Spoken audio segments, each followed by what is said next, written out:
اہلاً و سہلاً مرحبا۔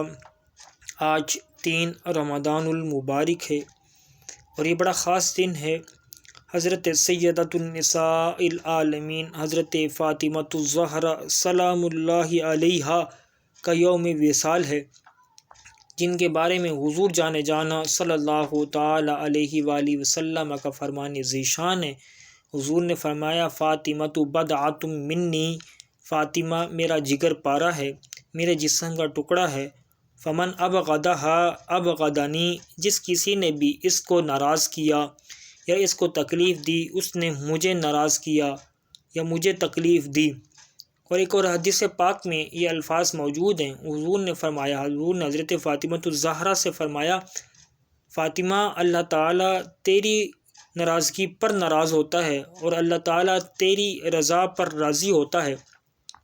اللہ تعالیٰ مجھے اور آپ سب کو حضرت سیدۃ النساء العالمین کی سیرت کو پڑھ کر اپنے اہل خانہ کے لیے وہ اچھے سنہری جو حروف ان کی شخصیت کے بارے میں علماء نے لکھے ہیں، مورخین نے لکھے ہیں، ان الفاظ کو اپنے گھروں میں رائج کرنے کی توفیق عطا فرمائے۔